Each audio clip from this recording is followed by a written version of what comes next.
Okay, welcome back, and we're finally moving on to section 5 of the paper. So section 5 covers chords and cadences, and you'll be given a chord progression and asked a couple of questions about it. So here's a little choral passage, and we got to identify some chords, identify the key we're in here and the cadence, and the same again here. So one thing that's definitely worth doing in terms of prep for this one is, firstly, let's work out what key we're in to start off with. So it looks like, and if you don't know how to work it out already using the circle of fifths, we're either in E flat major or C minor. So let's have a quick workout of what we're going to be in most likely. Looking at the final bar, we've got an E flat, a G, an E flat, and a B flat. So this is looking like an E flat piece to me. So E flat major. So in terms of prep, I would recommend writing out, at the top we'll write 1, 2, 3. We're going to write out the Roman numerals for all the chords as they appear in the major. So 4,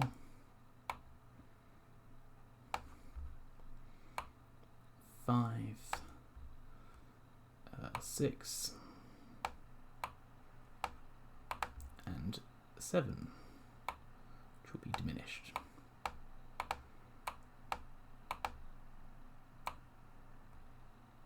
Lovely. So with that in mind, let's write out the triads first. So I'll just write the root of each triad first. So down the bottom, I'm going to write, essentially, I'm just going to write out the E flat major scale. So E flat, F, G,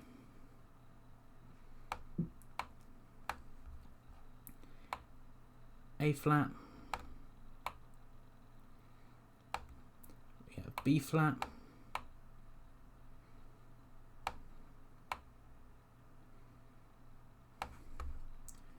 C, and D. Lovely, so that's the bit at the bottom, and that'll be the root of each triad. And then I'd go through each one and work out a third above and a third above that, or just start the scale a third on. So if we start on G here, the next one would be A flat, and then B flat, and then C and D. And then for this one, we need to go up another third just to fill out this chord, so that would be B flat. And if you wanted to be extra prepared, I would recommend going through and writing out this for every chord here. But just for now, I'm only going to do it to save time on the chords that we need. So let's have a look at this piece. What notes do we have? We have the notes F, B flat,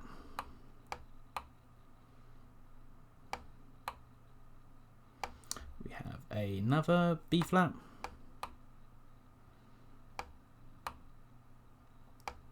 and we have a D.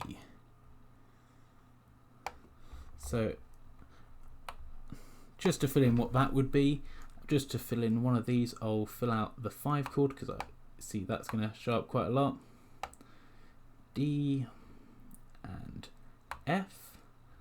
I'll also fill in the 4 and the 6 chord because they're likely to show up a lot as well. So A flat, C, E flat, and C would be C, E flat, and what would it be? G. G, there we go. I won't fill in any of the other triads for now, unless we need them. So what do we have here? We have E flat,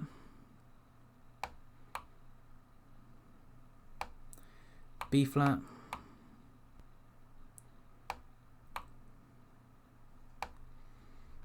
we have E flat again, and G. Then we have B flat. Of course, you don't have to write this out, but it might make things easier just to make sure you don't make silly mistakes. We have a D up here. We have an F here. And a B flat here. And then on this final one, we have a C, another C, E flat, and a G. Lovely. So let's work out what chords we have here.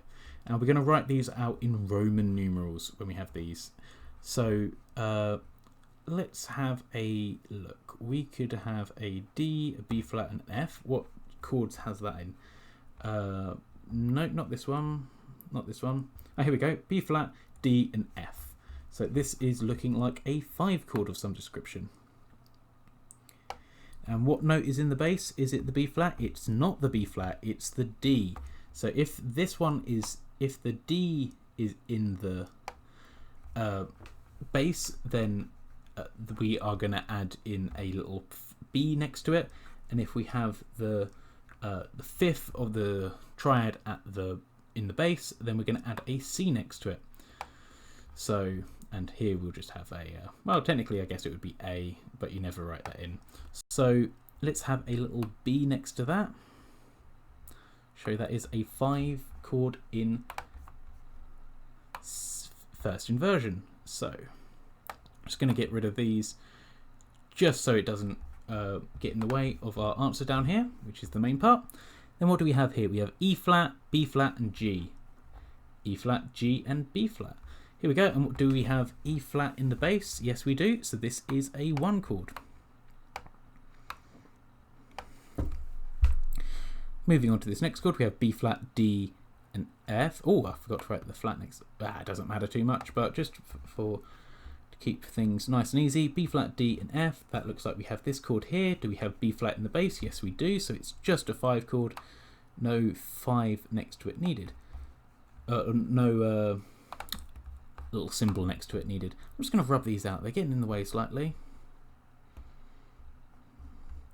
Of course, I'd recommend some of this work you do in pencil, apart from your final answer. Once you're certain, maybe fill that out in pen. And then we have this chord here. What do we have? We have C, C, E flat, and G. Not here.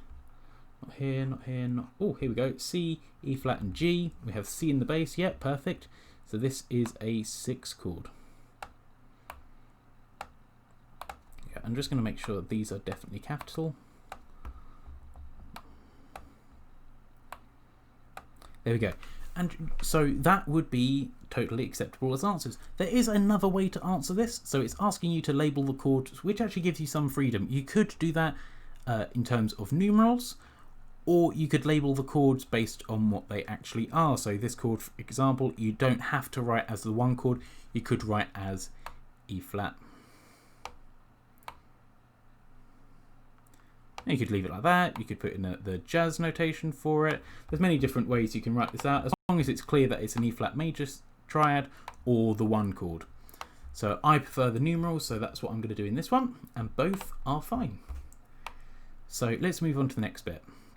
Right, we have to work out the key of this bit and the cadence. So I'm going to do the 2nd chord first. So what do we have? We have a C, a G, a C, and an E flat.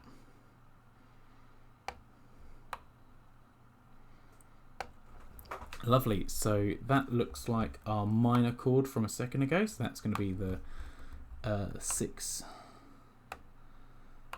minor, and it's got the line here, so it's asking us for these chords as well as the key and the cadence. And let's work out here as well. So we have a B flat,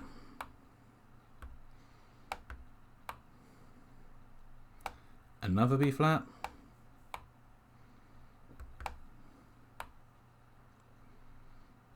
we have a D here, and then it doesn't look like we've got a note here, but actually this F is carried over, so this is being played at the same time, so we need to remember that. And have a look. Let's have a look. We have B flat, D, and F. I think I know what that is going to be. Here we go. B flat, D, and F. That is a 5 chord. And we have B flat in the bass, so that is a 5 to 6. And it looks like we're still in the same key. and we were expecting that 5-to-1 resolution, but we got a 5-to-6 instead. So I'm going to say we're still in the key of E flat.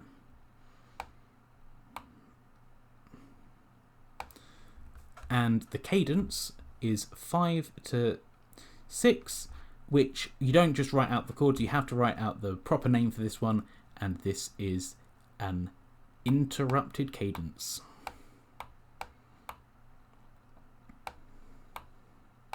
Because we were expecting the 1 chord, because 5 leads to 1, but instead we got the other tonic chord, which is the 6 chord.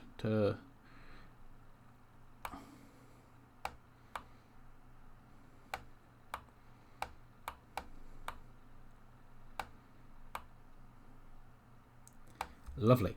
And so we just got to do it here again now. So it's the key and cadence in this section here. So let's have a look. What do we have here? We have a E flat. We have a G. We have a B flat.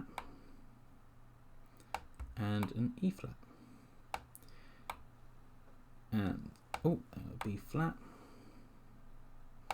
There we go. And I'm pretty sure I know what that's going to be. E flat, G, B flat. There we go. That is going to be a 1 chord. They haven't actually asked for that, but I'm going to put it in just so I can work out what cadence it is later. So that's not getting me a mark. It's going to be this part that gives me the marks on this one.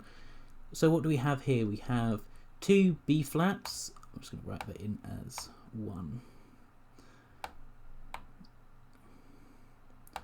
We have an F on top, and then we have a D below. B flat, D and F. Let's have a look what we have. B flat, D and F is part of the 5 chord. So let's have a look. That is going to be a 5-to-1, and we're still in the key of E flat. Even though it does modulate here, it's wound its way back to being in our normal beginning key, so E flat major. And the cadence there, where it's 5-to-1, and we know that is a perfect cadence.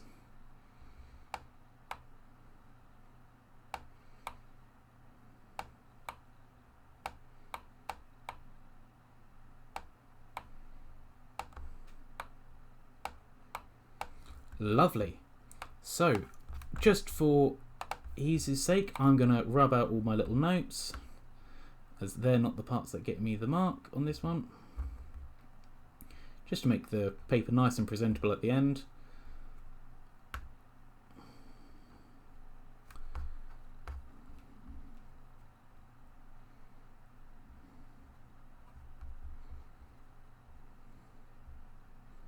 There we go, and I'll also rub out this bit here. And that is the end of the paper. Make sure you do get to the end and have a look that you've definitely reached the final page. Don't leave it to the last 5 minutes and then find out there's a extra page hiding from you. And go make sure you've answered every question, or give it a go at the very least. And yeah, make sure you go back, check your answers. It's worth going through every single one. Don't just be sitting there at the end of the paper going, oh, I'm confident I did it right first time. Check all your answers. So that is that's the theory paper that makes up this module. It's 20% and it's 1 hour long, so you'll come into the class and it will be kind of exam conditions where you sit in silence and you write out the paper. You've got 1 hour to do it, which is quite a lot of time.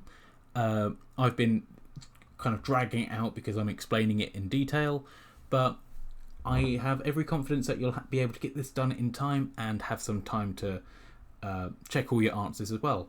So with that done, I think the next set of videos I'm going to be doing are on the blues scale, so that's worth 10%, and we'll have a look at some composing. So thank you for watching, and probably in class we'll have a look at some other mock papers as well.